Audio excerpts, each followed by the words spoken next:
Okay, folks, what's up? Rich Van Tassel back with you. The Clippers coming up with a 98-93 victory over the Utah Jazz to force a Game 7 in this series. It got interesting. Utah was up 91 to 77, or excuse me, the Clippers were up 91 to 77, almost blew the game.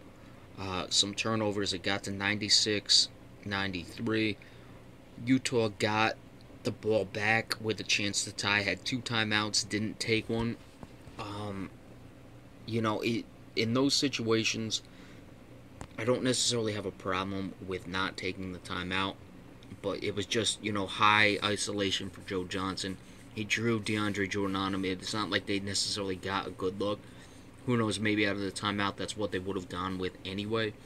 But, it wasn't happening at first. I would have taken one of the timeouts if I was Quinn Snyder, so just wanted to make that note.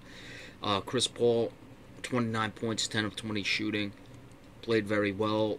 He's really the only guy who can do the damage for the most part on the offensive end. Austin Rivers played very well in 35 minutes. 5 of 10, 3 of 7 from 3. Made some big three-pointers, 13 points. He was in the starting lineup. J.J. Redick only 4 points, any more from him. Mabute gave them 13 points. You don't usually expect him to give you that offense, but he was able to do so. That's big without Blake Griffin, but how long can he sustain that? But hey, at this point, you don't care. You're in an elimination game. You'll take whatever you can get. DeAndre Jordan, 13 points, but 3 of 11 shooting free throws. Jamal Crawford had 12 off the bench, 5 of 12. Got off to a slow start. Came on late. I think that was big. Paul Pierce put in 3 points. He got a lot of minutes, 22. 1 for 3 shooting, 1 of 2 from 3. Plus 10 though, had 3 rebounds. I think they need to try to get Pierce involved offensively. I think he can still hit shots, and they're really missing offense without Blake Griffin. Spates only gave them 9 points. Brandon Bass did not play in this game, so they're still searching for that replacement offensively for Blake Griffin. 49.3, 37 of 75 shooting from the floor, 9 of 21, 42.9 from 3, 15 of 26. However, 3 of 11 for DeAndre Jordan. You take that off, you're 12 of 15 shooting. So, kind of the number you would expect. For the Jazz, Gordon Hayward dropped 31 points, 3 of 9 shooting threes. It didn't look good shooting threes, but he hit the 33% threshold, 9 of 20 shooting his field goal. So you'll take that shooting night. It really wasn't terrible at all. 10 of 11 shooting free throws, 7 rebounds, 4 assists. George Hill put in 22. So he's held his own against Chris Paul at times. Gobert had 15 points, 5 of 10 shooting, 9 rebounds, 3 block shots. It looked like he got hurt again. We'll have to see what happens moving forward in Game 7. The bench, basically terrible. Derek Favors had 2 points. He was the only one in the plus. That's the only reason I mention it. Only played 15 minutes. Joe Johnson was minus 18 with 9 points, 3 of 9 shooting. Rodney Hood, 2 of 10, 0 of 6 from 3. He was really struggling, minus 21.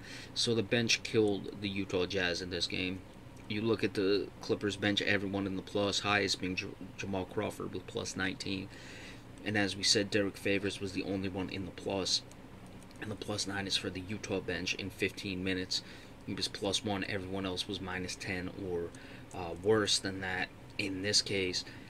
Utah, 32 of 78, 41%, 7 of 26, 26.9%, and 22 of 33, which is 66.7. So they certainly won the free throw line advantage by any metric you look at it, if you're just looking at it straightforward. But again, they don't have a DeAndre Jordan shooting free throws for the Utah Jazz. They shot 12 of 33, or 22 of 33, and Gordon Hayward went 10 of 11. So where DeAndre Jordan missed 3 of 11, or went 3 of 11, so missed 8 out of 11, Gordon Hayward made a 10 out of 11. So you take that off, they're 12 of 22. Joe Johnson missed 1. George Hill was 5 of 9. Rudy Gobert 5 of 10. Now Gobert isn't the best. He's usually right around 60%, so when you think about it, he only missed 1 that he normally would have made if you're just going off that average. But George Hill, 5 of 9, he's consistently been a much better free throw shooter than that throughout his career. I mean, I'm going to check that out. I think George Hill is like at least a high 80s or mid 80s guy shooting free throws for his career.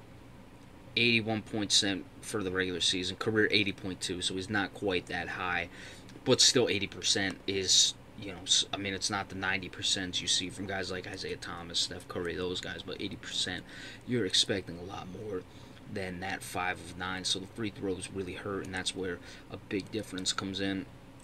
Turnovers, 7 for the Jazz, what is it, 16 for the Clippers, so the Jazz had the advantage there. They had some big ones late that almost blew this game away. Now, moving forward, clearly that Gobert injury is something you got to keep an eye on. I don't think he's going to be able to give them much just by what we were looking at. It's a 3:30 start time on Sunday, but that's a 12:30 start time local time in Los Angeles. So, essentially it's a 12:30 start time, however you look at it, as far as his body healing. The Clippers, hey, give them credit for getting this win. But with this Clippers team, they very well may lay an egg in Game 7. They very well may lose Game 7. Utah shot pretty poorly in this game. As we said, the free throws, you would expect them to make more. Rodney Hood probably won't shoot 0 of 6 from the three-point land. Altogether, they were 7 of 26. Ingles was 0 of 3. He didn't score any points. 0 of 4 shooting field goal, or overall field goals as well. So you would expect him to make more. Joe Johnson only 1 of 4. That's really not. I don't want to know what phrase I want to use for it. I mean, 1 of 3 is 33%. So you look at it, the 25% is poor, but on 1 of 4, it's not like you would look at it and be like, oh, he's gonna immediately respond for some great effort shooting free throws because he went 25%. If it was something where shot like 3 of 12 or that regard, you'd say, okay, we come back. But 1 of 4, he didn't take that many. So, and that last one was a contested one over DeAndre Jordan. So we got to see, but overall, I would expect them to shoot better, Utah. So it's going to be interesting for Game 7. The Jazz, they're a young team. Really, Joe Johnson is the only guy who has, games. I mean, he has Game 7 experience. I'm trying to think if he's ever won a Game 7. I don't think so. And really, the only Game 7 I can think of is when he was with the Nets, and they lost Game 7 to the Bulls. Nothing off the top of my head is sticking out to me. But George Hill's probably been in some Game 7s as well. Diaw has been there. So the Jazz, hey, they can, let it kill them right now and think, oh, we blew our only shot.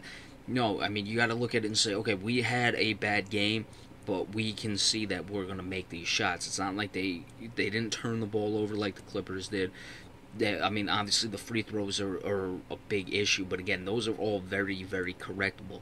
So I think the Jazz have some things to look at moving forward. As for the Clippers as well, it's going to be a steady dose of Chris Paul, and we'll keep an eye on that when it happens on Sunday. So as far as the second round previews, I may just do the other 3 on Saturday, or I'll do the Celtics and Utah tomorrow, then the other one's Monday, and then just wait or do them all at once.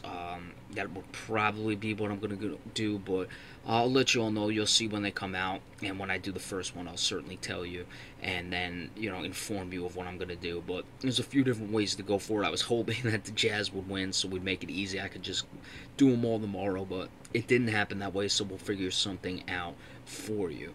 Alright, be sure to stay tuned for any flash alerts or anything like that. And remember, we appreciate all subscriptions. We'll see you next time.